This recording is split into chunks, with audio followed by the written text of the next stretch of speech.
Hi అండి, welcome to our Naga devotional channel అండి. ఈరోజు మనం ఈ వీడియోలో ఒక మంచి రెమెడీలో చెప్పుకుంటున్నామండి. వేసవికాలం వచ్చేసింది కదండి, ఎండలు కొద్దిగా ముదురుతున్నాయి కదండి. అధిక ఉష్ణోగ్రతలు తట్టుకోవడానికి మన ఆహార విహారాలను మార్పు చేసుకోవాలి. శరీరానికి చలువ చేసే ఆహార పదార్థాలు తీసుకోవాలి. అందుకని ఈరోజు అవేంటో తెలుసుకుందామండి. ఫస్ట్ నీళ్లు కొద్దిగా చప్పరించి తాగడం వలన మన నోటిలో ఉన్న లాలాజలంతో కలిసి శరీరంలో ఉన్న వేడిని తగ్గిస్తుంది. ఇప్పుడు మజ్జిగండి, ఒక గ్లాసు పెరుగుకు 8 గ్లాసుల నీళ్లు కలిపి పల్చగా మజ్జిగ చేసి కొద్దిగా ఉప్పు, కొంచెం నిమ్మరసం కలిపి తాగడం వల్ల శరీరంలో వేడి తగ్గుతుంది. ఇప్పుడు బార్లీ నీళ్ళ గురించి చూద్దామండి. బార్లీ గింజలను కొంచెం రవగా మిక్సీలో పట్టి 1-2 స్పూన్లు బార్లీ గింజలకు 1 లీటర్ నీళ్లు పోసి కాసేపు మరిగించి ఆ నీటిని వడపోసి అందులో కొంచెం ఎలక్ట్రాల్ కొంచెం కలుపుకొని తాగొచ్చు.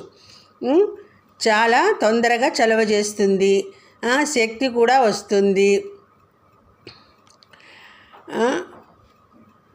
నీరసం తగ్గిపోతుంది. ఎండ దెబ్బ తగిలినప్పుడు ఇది చాలా బాగా పనిచేస్తుందండి. ఇప్పుడు మనం సబ్జా గింజల గురించి తెలుసుకుందామండి.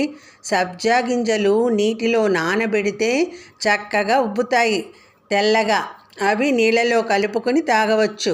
ఎప్పుడైనా ఎన్నిసార్లైనా తాగవచ్చు. చలవ చేస్తుందటండి. ఇప్పుడు బాదం బంక గురించి తెలుసుకుందామండి. బాదం బంక అంటారు. ఇది తుమ్మ బంక, రెండూ ఒకే తీరుగా కనిపిస్తాయి. రెండిటికి తేడా ఏమిటంటే, ఒకటి నీళ్ళలో కరిగిపోతుంది, నానబెట్టినప్పుడు బాదం బంక మాత్రం ఉబ్బుతుంది.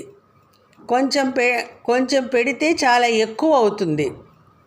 ఇది రాత్రి నానబెట్టి ఉదయాన్నే నీళ్ళలో కలుపుకొని తాగవచ్చు. పాయసం చేసుకొని తినవచ్చు, సేమియాలో వేసుకొని తినవచ్చు, ఎలా అయినా వాడుకోవచ్చు. కాస్త చక్కెర కలుపుకొని కూడా తినొచ్చు. ఇది చలువ చేస్తుందటండి చక్కగా. ఇప్పుడు సుగంధ పాల అంటే నన్నారి గురించి తెలుసుకుందామండి. రక్తం శుద్ధి కూడా జరుగుతుందటండి దీనివల్ల, నన్నారి వల్ల. ఇది తాగడం వల్ల చర్మ వ్యాధులు కూడా తగ్గిపోతాయి. ఏదైనా చర్మ వ్యాధులతో బాధపడేవారు వేడి చేసి చర్మం బాగా దురద వచ్చేటప్పుడు ఇది క్రమం తప్పకుండా తాగడం వల్ల వేడి తగ్గి చర్మంలో ఉన్న వేడి, దురద, మంట కూడా తగ్గిపోతుంది. ఇప్పుడు వొట్టివెర్రి షర్బత్ గురించి తెలుసుకుందామండి. ఇది కూడా నన్నారి సోడా లాగే ఉంటుంది, చక్కగా చలువ చేస్తుంది. దీని రుచి చాలా బాగుంటుందటండి. వేడి చేసి యూరినల్ ఇన్ఫెక్షన్స్ వచ్చిన వాళ్ళకి ఇది చాలా మంచి మందు అని చెప్తున్నారు.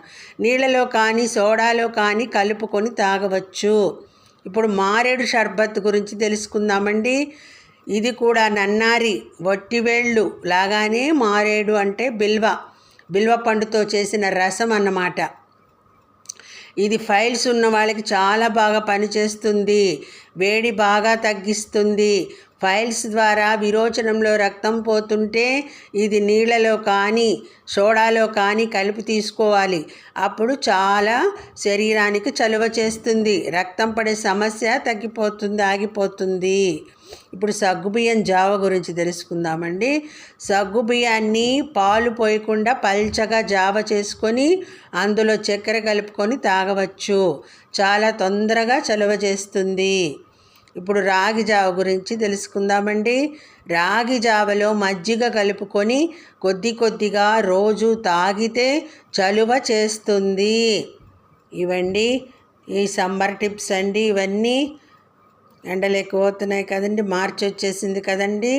ఇవన్నీ అందరూ చేసుకొని వాడుకొని ఆరోగ్యాన్ని కాపాడుకుంటారని ఆశిస్తూ నేను ఈరోజు ఈ వంటకాలు చేశానండి. ఆనియన్ పచ్చడి చేశానండి.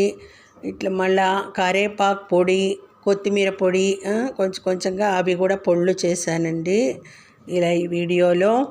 ఇదండి వీడియో నచ్చినట్టయితే లైక్ చేయండి, షేర్ చేయండి, సబ్స్క్రైబ్ చేయండి. అందరికీ ధన్యవాదములు. Okay, thank you all.